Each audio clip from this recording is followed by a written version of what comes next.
Oh, my name is Dean West, and I am an actor for way too long, and I think that was at birth. I've been coaching people for a lot longer, I think, mentally, maybe spiritually.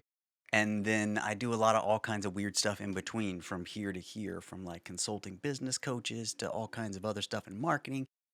And I'm a dad, mostly just dad now. And I am factubulated to be on NOLA film scene. Factubulated. That Nice. was good. Factubulated. That's a That was word. it. Is that a new one? I've never heard that one. If I had to like decide what it means, I would assume there's something between like those tube slides that you get on at the water parks, Hmm. Yeah. and maybe having sex on the way down. I don't know if that's. Did y'all didn't say if this was PG, did you? We can put the E on the episode. Yeah, we Add just an E. toggle on the Okay. explicit, and The it is Fs. what I I apologize ahead of time for what might come out of my mouth. I bet you're fun at Scrabble. I, People are I like, break the rules. "Is that a word?" Yeah, that's a problem. People, I mean, you're not supposed to look stuff. People are googling like, he just said, "Did he say that? Really? I How feel like I how do have you that in spell scene that?" work sometimes.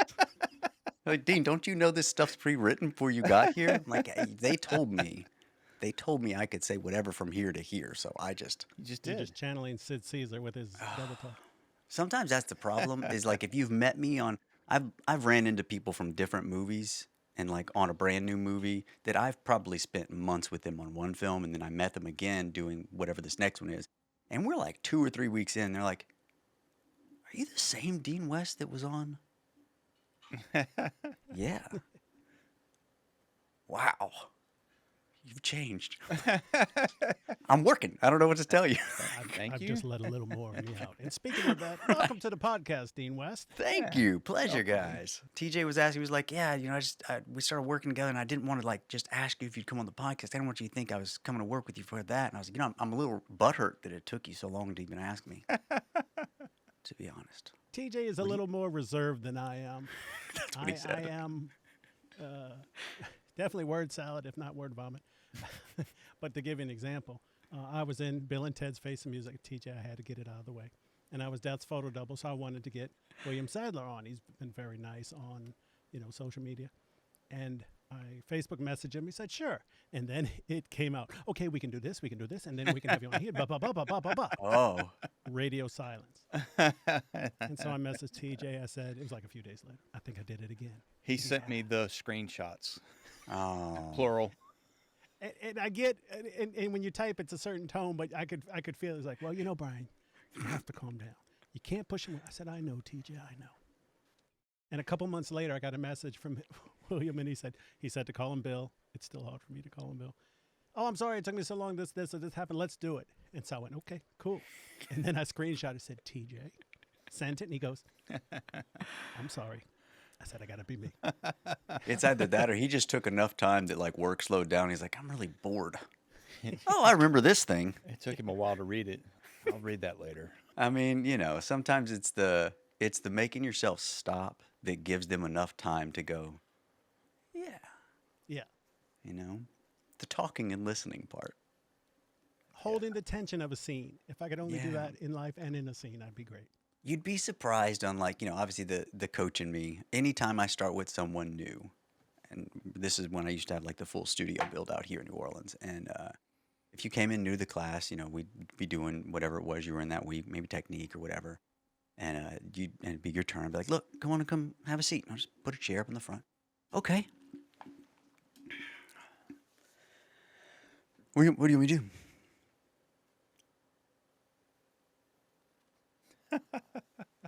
Do you want to like you want to do like a monologue? Do you want to no, just relax for a second. Right, but like do you want to just chill. Take it in. Um take what do you want me to do though? Like this is weird sitting up here, isn't it? And just letting people sit, like you cannot imagine how uncomfortable people are with themselves. Part of that process, like once you get on the other side of like, oh, I can hear me thinking. And that also gives you the ability to go, that's a dumb thought, don't say it. The same with dialogue is like you're sitting there for a while and you can listen to someone talking, or your mind goes to my next line, my next line, this is my next line, and then it comes out in this weird fucking way that you didn't plan Mm. because you were trying to run it in your head like, how should I do that? And the whole time the other person's just talking, in which case you're not listening, and then all of a sudden they say it in a way that you of course did not plan, and then you said it the way you planned, and the other person's like,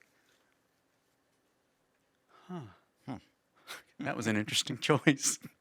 Yeah. Because you just blurt out the thing that your mind was rumbling through the whole time. So it's always funny to me to watch people when they first start doing this. Is like just sit with you, because most entertainers or actors start this thinking, "Oh, I get to not be me." There's no escaping that, man.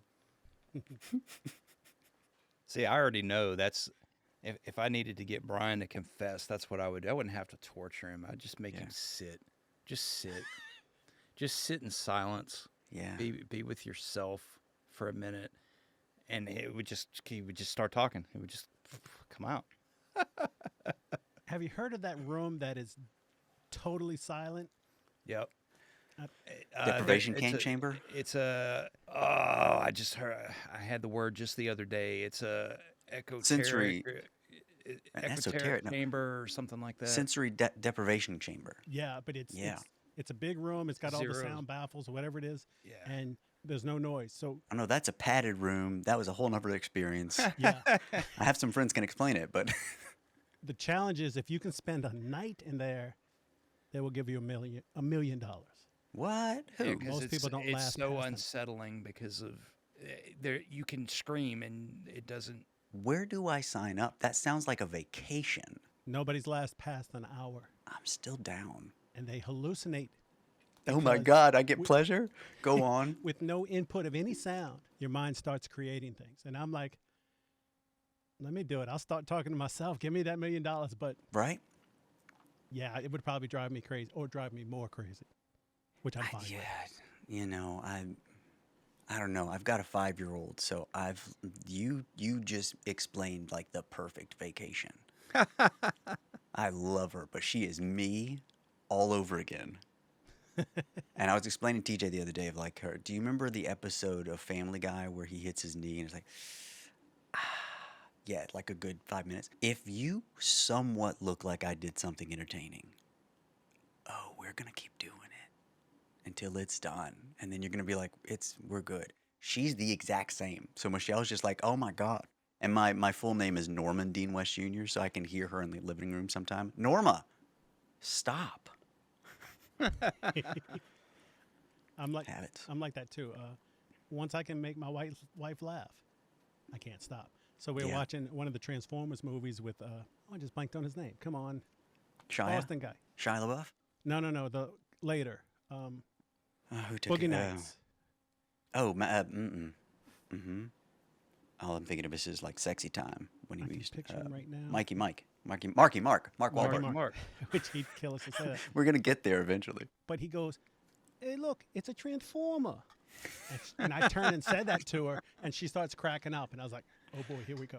We're in. 5 seconds. Transformer. I think he transformed. I had it for a good hour, and then it stops. So I'm the same way. I've got to bury it into the ground, but that immediate joy, especially with my wife, because mostly I get this.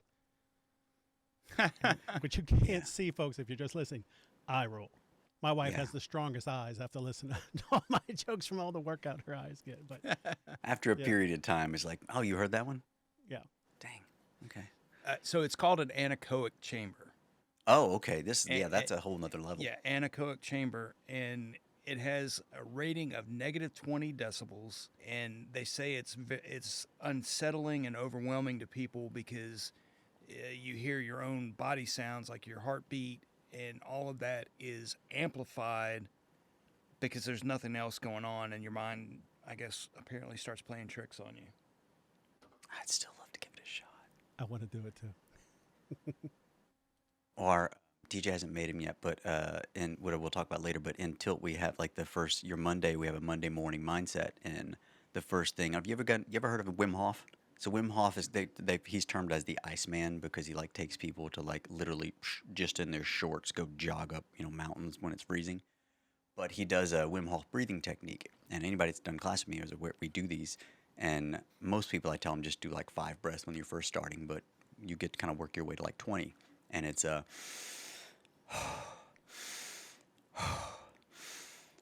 and then when you get to your 20th, blow it all out, and then you hold your breath as long as you can. And then you expand the stomach and hold that as long as you can. And it just shoots tons of oxygen. It just oxidates your body a lot. So you have tons of oxygen going to your brain. And then when you let it go, slow, let all the breath out. And then you kind of just close your eyes and relax and let your body find its own heartbeat and just listen to the rhythm. And that's part of our morning kind of wake up is doing that. And you're just listening to eyes closed, listen to heartbeat, feels. Because to me, again, back to acting, if I can get you to the present moment, then you don't turn on when someone says action and all of a sudden you be an actor weirdo. You stay the human that you are, and all of a sudden we can actually have a real conversation that everyone else is going, did we say action? Is this part of the lines? And no one knows because you're still a human. And all of a sudden it's like, that was great. What just happened? I'm not really sure. I don't know. Because I wasn't directing, and I think most actors get stuck in the director mind so quickly. Mm-hmm. And you think about it, like if you go back and watch auditions 15 years ago, before everyone was on self tapes and all this, we didn't have so many just audition classes that were self tape awareness. So people weren't sitting there initially going, "Oh God, I do that, I do this. Oh my God, I do that, I do that. Oh my God," and instead of like mentally trying to direct themselves to not do whatever the thing is they do way too many times, this became a director POV for them. So now they all of a sudden are looking from camera, watching themselves while being in the scene of going, don't blink too much. And then they got weird. Versus back in the day, your awareness happened because you slowly just sunk more and more into just being present with the work, doing scene study, doing whatever. I was never able to watch myself in classes and scene study doing stuff. I just knew what the muscle memory was of being present enough that I completely forgot that the class was sitting there, the lights were here, the cameras filming on this side or whatever. I was so honed into me and this other human being in the present moment together that there was no like you didn't question your brain of going, well, would the character do it that way? Fuck, you're here. What would you do? Do it. Do it. Don't ask what you would do. Just do. Yeah. And we're gonna see it all of a sudden and be like, wow, that was cool.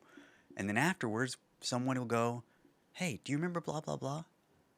I don't remember anything from that. Good. Good. That's what it's supposed to feel like. But I don't feel like I was entertaining. Good.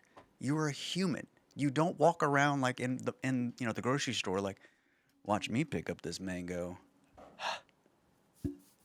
Mango, right? Like I do that, but that's That's, that's I mean, just that's, normal. yeah. Yeah. mango. Now people do it, but it's like while they're doing it, they're like selfie, mango. Totally different thing. Insta. Yeah. I will admit, because I was in grammar school in the 70s, I was doing the Truman Show and selfies before we had selfies and the Truman Show. I just always knew there was a camera on me. There's I just always flashed one. back to that. Just Oh yeah. that's my I psychosis. invented selfies, actually. Yeah. I used You to walk sketched around yourself out on a cave wall somewhere. I, I I just just, assume you were there, TJ. I, you can tell, right? My assumptions. Yeah. Yeah. Yeah. You remember the little, you could buy the not instant, but Polaroids. the camera that you actually turn the camera in and get it developed. The Yeah. disposable cameras. At the end of every roll, I would do that.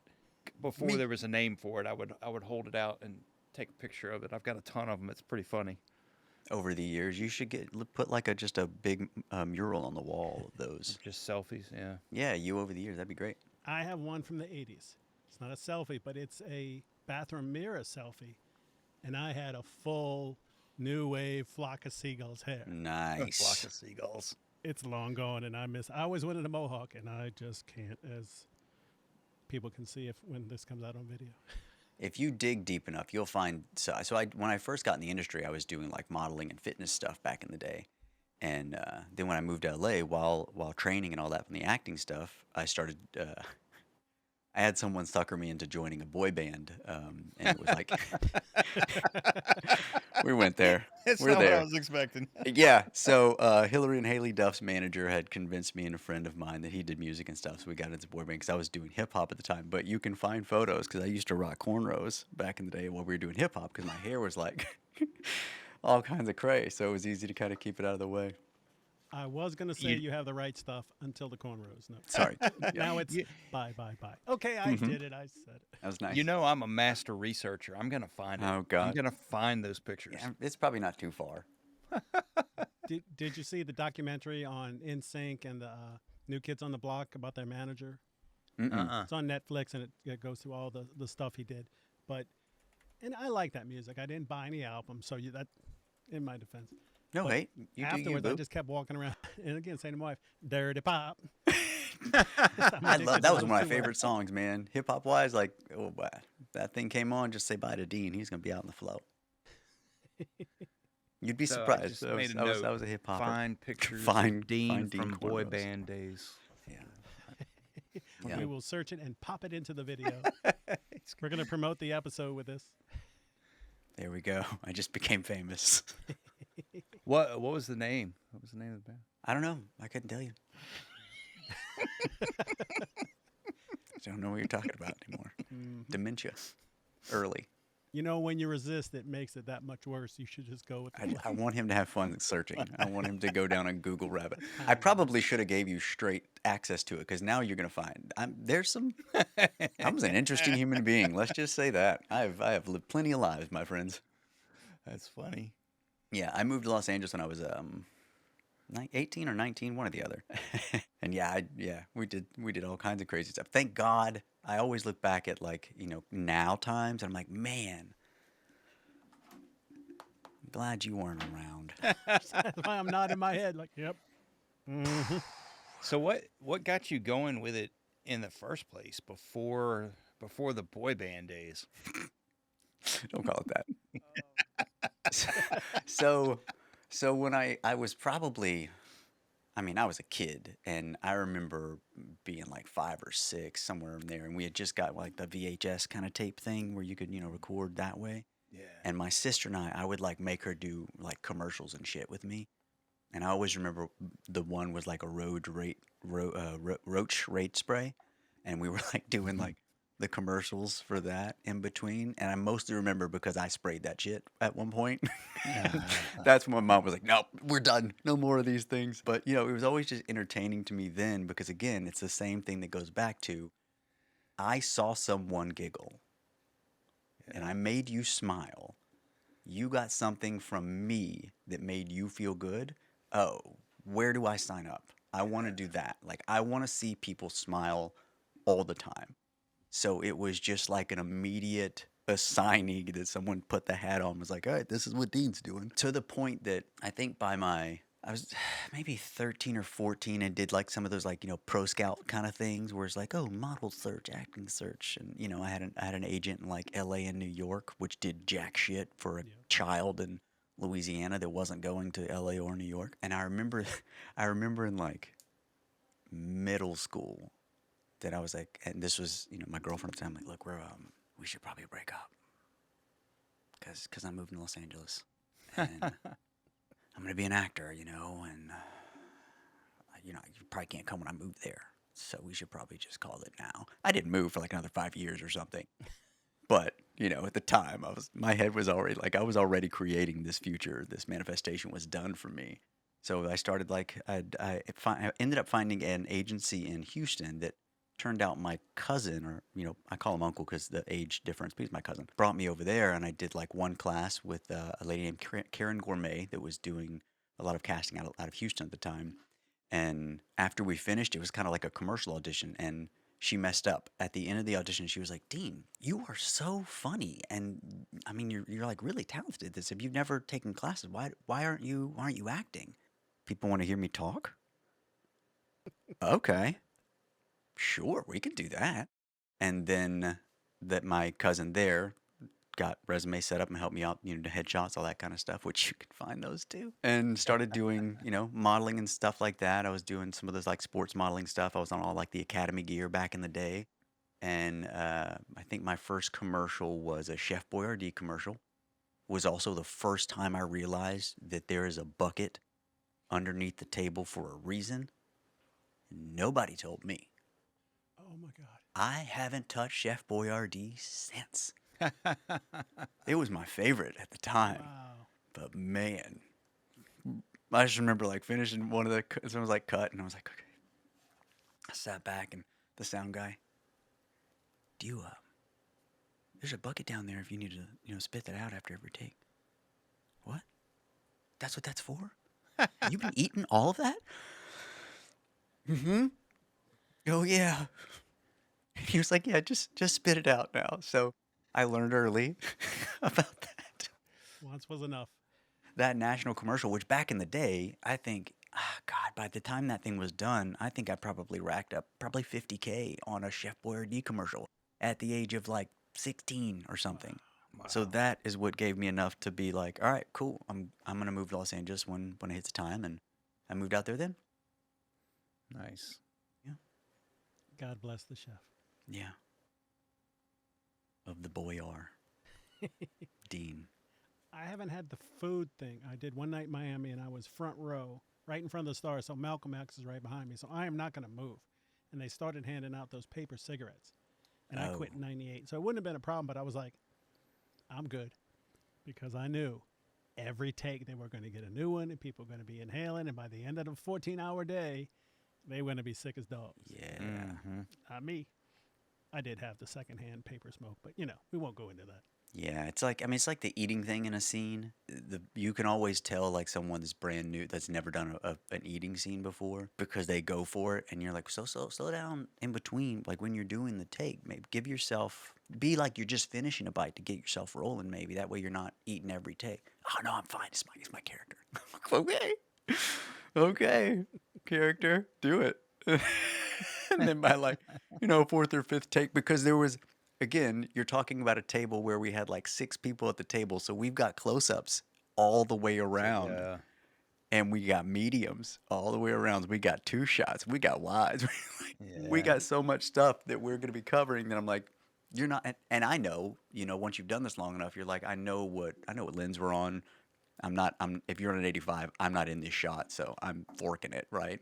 And then newer actors, same person I was mentioning, I was like, don't just wait if it's, especially if it's not, you're not on camera right now. I was like, yeah, but I just want to, just in case, do it. I'm forking. He's full mouth. I'm like, he's gonna be so sick. And oh yeah, by the time we took break, he didn't eat lunch. He was just like, I'm gonna skip. I'm Good good. ass. Nope, didn't touch lunch.